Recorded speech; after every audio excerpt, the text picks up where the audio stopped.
बिस्मिल्लाहिर्रहमानिर्रहीम अस्सलामु अलैकुम रहमतुल्लाहि व बरकातुहू। नाज़रीन, आप देख रहे हैं दुनिया मेरे आगे यूट्यूब चैनल और मैं हूं गुलाम नबी मदनी। अफ़गानिस्तान के हवाले से तुर्की के सदर रजब तैयब एर्दोगान बाज नहीं आ रहे हैं और वक्फे से उनकी जानिब से नए नए बयानात सामने आ रहे हैं। अफ़गानिस्तान के अंदर तुर्की अपनी फ़ौजें बरकरार रखना चाहता है। अमेरिका और नेटो अफवाज के इनखिला के बाद तुर्की काबुल एयरपोर्ट की सिक्योरिटी संभालना चाहता है। काबुल के अंदर डिप्लोमेट्स को या वहाँ पर जितने भी सफारती अहलकार हैं, सफारती मिशंस के लोग हैं, सफारत खाने हैं, उनको सिक्योरिटी देना चाहता है। दूसरे लफ्ज़ों में तुर्की अशरफ गनी की हुकूमत को मुकम्मल तौर पर मिलिट्री हिमायत या सपोर्ट देना चाहता है, जिसके लिए तुर्की और अमेरिका और नेटो के दरमियान बातचीत चल रही है मुआहिदे की। इस हवाले से तैयब एर्दोगान ने कल भी दो अलहदा स्टेटमेंट दी थी, दो अलहदा बयान दिए थे। इसमें से एक बयान में उन्होंने ये कहा था कि अफ़गान तालिबान को अफ़गानिस्तान की सरजमीन पर कब्ज़ा छोड़ देना चाहिए। वो अपने भाइयों की ज़मीन पर क्यों कब्ज़ा किए बैठे हैं, उन्हें कब्ज़ा छोड़कर बातचीत करनी चाहिए और उन्हें जो उनके भाई हैं उनकी ज़मीनों को आज़ाद कर देना चाहिए। कल एक ये बयान सामने आया, फिर इसके कुछ देर के बाद एक और बयान सामने आया जिसमें उन्होंने कहा कि तुर्की तालिबान से बातचीत करने के लिए गौर व फिक्र कर रहा है। तुर्की अफ़गान तालिबान से काबुल एयरपोर्ट की सिक्योरिटी के हवाले से बातचीत करेगा, उन्हें राज़ी करने की कोशिश करेगा। नाज़रीन, आज मंगल के रोज़ तुर्की के सदर रजब तैयब एर्दोगान शुमाली कब्रस के विज़िट पर थे, दौरे पर थे। उन्होंने वहाँ पर सहाफ़ियों से ख़िताब करते हुए अफ़गानिस्तान के हवाले से तुर्की का मौक़िफ़ और तालिबान के हवाले से काबुल एयरपोर्ट की सिक्योरिटी के हवाले से मौक़िफ़ एक मरतबा फिर दोहराया है। उन्होंने अपने इस खिताब के अंदर या स्टेटमेंट के अंदर तीन बातें की हैं कि हम काबुल एयरपोर्ट की सिक्योरिटी संभालना चाहते हैं, हम काबुल के अंदर फ़ौजें रखना चाहते हैं, लेकिन इसके लिए अमेरिका को तीन बातें हमारी मानना होंगी।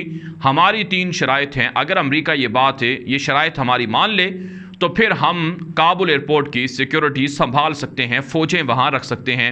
इस हवाले से उन्होंने जो पहला मुतालबा किया है अमेरिका से कि अमेरिका हमारी सफारती मदद करे, यानी हर जगह इस फ़ैसले को सराहे, इसको डिफ़ेंड करे।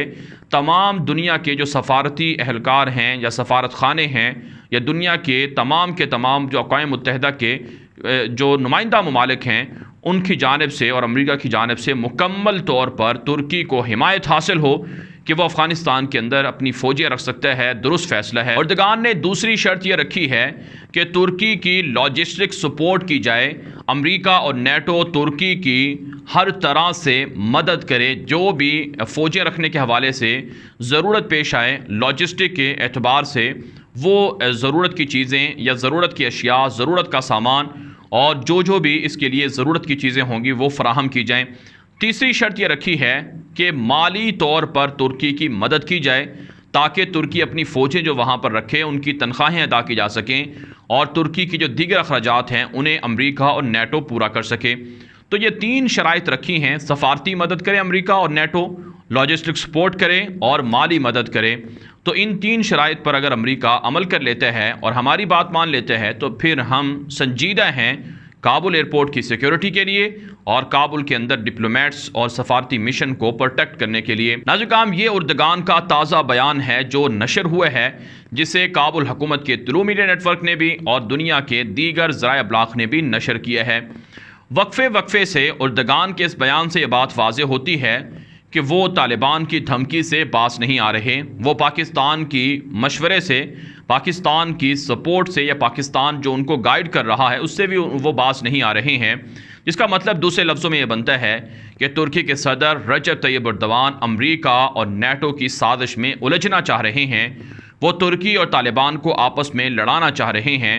वो तुर्की की बालादस्ती कायम करने के लिए अफ़गानिस्तान के अंदर हीरो बनना चाहते हैं। वो अफ़गानिस्तान के अंदर अपनी फ़ौजें बरकरार रखे, अमेरिका और नेटो को ये दिखाना चाहते हैं कि हाँ, तुर्की दुनिया का पावरफुल मुल्क है और तुर्की दुनिया के हर मुल्क के अंदर फ़ौजें भी रख सकता है, फ़ौजी अड्डे भी बना सकता है। आप जानते हैं दुनिया के अंदर 10 से 12 मुल्क ऐसे हैं जहाँ पर तुर्की की फ़ौजें मौजूद हैं या तुर्की के फ़ौजी अड्डे हैं या मुस्तक़बिल के अंदर तुर्की फ़ौजी अड्डे बना रहा है।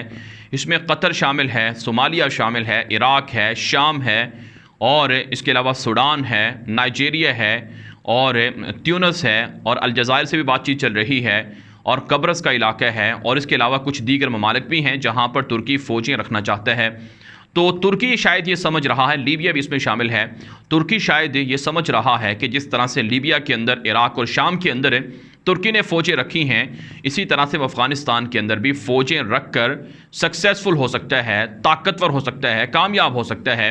लेकिन ये तुर्की की बहुत बड़ी गलती है, भयानक गलती है, फाश गलती है, जिसका तुर्की को बड़ा खुमियाजा उठाना पड़ेगा। इसलिए दुनिया भर के मुसलमान तुर्की की इस फैसले पर मजम्मत कर रहे हैं। दुनिया का कोई भी मुसलमान जो तुर्की से मोहब्बत रखता था, इस वजह से कि तुर्कों ने सल्तनत उस्मानिया के ज़रिए से उम्मत मुस्लिमा की क़यादत की है, आज वो मुसलमान तुर्की के रजब तय्यब एर्दोगान के इस फैसले की मजम्मत कर रहे हैं, इसकी तनकीद कर रहे हैं।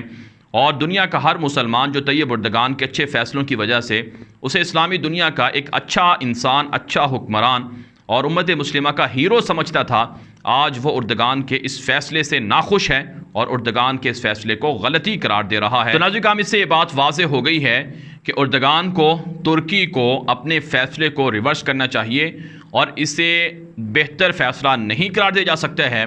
अगर तुर्की ये फ़ैसला वापस नहीं लेगा तो तुर्की के ख़िलाफ़ तालिबान भी हमला करेंगे और तुर्की दुनिया भर के अंदर मुसलमानों के सामने भी रुस्वा हो जाएगा और तुर्की की जो इज़्ज़त बनी थी, जो साख बनी थी पिछले 20 सालों में, वो भी खाक में मिल जाएगी और इसका मुआशी तौर पर भी तुर्की को बहुत बड़ा नुकसान होगा।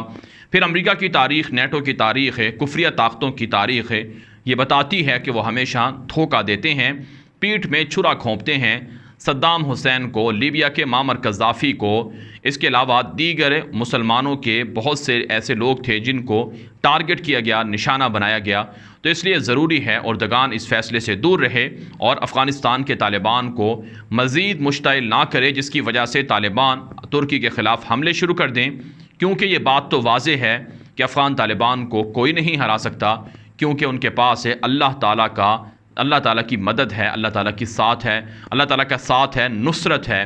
तो अफ़गान तालिबान ने 50 मुल्कों को शिकस्त दी है, तो तुर्की उनके सामने क्या चीज़ है। तो इसलिए तुर्की को ये फ़ैसला वापस लेना चाहिए। अब नाज़रीन, हम बात कर लेते हैं कुछ दीगर ख़बरों की। अफ़गानिस्तान से मुताल्लिक़ एक ख़बर सामने आ रही है। अशरफ गनी ने बयान दिया है कि तालिबान के कैदियों को जेलों से हम रिहा नहीं करेंगे, क्योंकि अगर इन कैदियों को रिहा किया गया तो ये मैदान जंग के अंदर जाकर अफ़गानिस्तान के अंदर फ़ौजों के ख़िलाफ़ लड़ाई करेंगे। लेकिन नाज़रीन, अफ़गान तालिबान के अब तक जो 5000 कैदी दोहा एग्रीमेंट के तहत रिहा हुए थे, वो मैदान जंग के अंदर नहीं गए हैं और तालिबान के 7000 से ज़ायद कैदी मुजाहिदीन अब भी जेलों में हैं। तालिबान ने कहा है कि अगर उन्हें रिहा नहीं किया जाएगा तो अफ़गान तालिबान फिर हमले करेंगे और जेलों को तोड़कर कैदियों को रिहा करवाएंगे। इसके अलावा नाज़रीन, एक और ख़बर है कि अता नूर जो जमीयत इस्लामी से जिनका ताल्लुक़ है, ये भी दोहा के अंदर गए थे अब्दुल्ला के वफ़द में शामिल होकर तालिबान से मुज़ाकरात करने। इन्होंने एक बयान दिए है कि जो तालिबान के मुतालबात थे दोहा के अंदर, इस पर कोई मुआहिदा नहीं हुआ है, यानी महज बातचीत हुई है, कोई एग्रीमेंट पर हम नहीं पहुँचे हैं, कोई मुआहिदा नहीं हुआ है। इससे भी वाज़ेह हो जाती है ये बात कि अफ़गान तालिबान और काबुल हुकूमत मुज़ाकरात को मंतकी नतीजे तक नहीं पहुँचा रहे हैं। तालिबान तो पहुँचाना चाहते हैं, लेकिन काबुल हुकूमत तैयार नहीं है, जिसकी वजह से हालात और ज़्यादा गंभीर होंगे और लड़ाई ज़्यादा होगी। तो मुज़ाकरात या मुज़ाकराती राउंड्स ये फ़ेल हो रहे हैं, क्योंकि काबुल हुकूमत तालिबान के इस्लामी निज़ाम को मानने के लिए तैयार नहीं है। जबकि अशरफ गनी का जो जमहूरी निज़ाम है, ये सारे लोग चाहते हैं कि इलेक्शन हो, जमहूरी सिस्टम हो, मौजूदा आइन बरकरार रहे, मौजूदा अफ़गानिस्तान का झंडा बरकरार रहे। तो ये उनके मुतालबात हैं अशरफ गनी लोगों के, जो तालिबान मानने के लिए तैयार नहीं है। अब बात कर लेते हैं कि आज काबुल के अंदर जो रॉकेट हमले हुए हैं, जिसमें सदारती महल के अंदर ईद की नमाज़ पढ़ी जा रही थी, अशरफ गनी और हामिद करज़ई, अब्दुल्ला, अमरुल्लाह साले जैसे लोग खड़े हुए थे। तो कैमरे के सामने वो ईद की नमाज़ पढ़कर ये साबित करना चाह रहे थे कि वो भी इस्लाम पसंद हैं। तो इस दौरान काबुल पर आज रॉकेट हमले हुए हैं, जो 10 से ज़ायद हमले बताए जाते हैं। इन हमलों के हवाले से इब्तदाई इतलात ये थी कि शायद ये हमले तालिबान ने किए हैं। हमने भी आपके सामने इस पर वीडियो बनाकर पेश की थी। तो बहरहाल नाज़रीन, अब जो हमारे पास अपडेट आई हैं कि अफ़गान तालिबान ने फ़िलहाल इस वाक़े की ज़िम्मेदारी कबूल नहीं की है और इस वाक़े की ज़िम्मेदारी जो दाइश है उन्होंने कबूल की है। लेकिन सवाल ये पैदा होता है, माहिरीन ये बताते हैं कि दाइश का वजूद अफ़गानिस्तान के अंदर नहीं है, अगर है तो वो दरअसल वो गुंडे हैं, वो जंगजू हैं जिनको काबुल हुकूमत और भारत की रॉ एजेंसी सपोर्ट करती है। तो अफ़गानिस्तान के अंदर जो दाइश का वजूद अगर है तो वो अशरफ गनी की हुकूमत, काबुल फोर्सेस, NDS के लोग और भारत की रॉ एजेंसी के लोग वो उन्हें सपोर्ट करते हैं। तो इस वजह से ये बात वाज़े हो गई है कि अफ़गान तालिबान, बहुत से लोगों ने कमेंट के ज़रिए से भी कहा कि अफ़गान तालिबान ऐसा हमला नहीं कर सकते कि जिसका निशाना दुरुस्त ना लगे। और दूसरी बात यह है कि अफ़गान तालिबान के ख़िलाफ़ ये तासुर पैदा करना कि वो काबुल के अंदर हमला नहीं कर सकते या काबुल के अंदर उनकी मौजूदगी नहीं है, ये भी गलत बात है। अफ़गान तालिबान की गिरफ्त काबुल के अंदर मजबूत है और अफ़गान तालिबान की जो वहाँ पर मौजूदगी है काबुल के अंदर है, काबुल दारुल हुकूमत के अंदर, वो भी मौजूद है। अगर अशरफ गनी, अमरुल्लाह सालेह और दीगर लोगों को तालिबान चाहें तो उन्हें ख़त्म कर सकते हैं, लेकिन हिकमत अमली के तहत आलमी प्रेशर आने की वजह से तालिबान इंतज़ार कर रहे हैं कि कब मुनासिब मौका होगा तो हम बदला ले सकते हैं। और इससे पहले कि अशरफ गनी सरेंडर हो जाए और मुतालबात मान ले, माहिदा कर ले, तो ये अलग बात है, वरना अफ़गान तालिबान के पास मुतबादिल ऑप्शंस और प्लान मौजूद हैं। इसके अलावा नाज़रीन काम आखिर में आपको एक वीडियो दिखाना चाहते हैं जिससे आपको अंदाज़ा होगा कि अफ़गानिस्तान के अंदर अफ़गान तालिबान की गिरफ्त कितनी मजबूत है। तालिबान कमांडोज़ की एक वीडियो सामने आई है जो स्पेन बोल्दक कंधार की है। यहाँ पर सड़कों पर तालिबान के कमांडो गश्त कर रहे हैं। अफ़गान तालिबान के तर्जुमान बताते हैं कि अफ़गानिस्तान के अंदर कंधार में तालिबान की गिरफ्त मजबूत है। जो भी मफतूहा इलाका है तालिबान की सिक्योरिटी है, कमांडोज़ हैं और तालिबान वहाँ पर काबुल फ़ौज को दोबारा कब्ज़ा नहीं करने देंगे। इस वीडियो के बारे से जो आपकी राय हो कमेंट के ज़रिए से ज़रूर हम तक पहुँचाएँ। अब तक के लिए इतना ही, इजाज़त दीजिए। अल्लाह हाफ़िज़।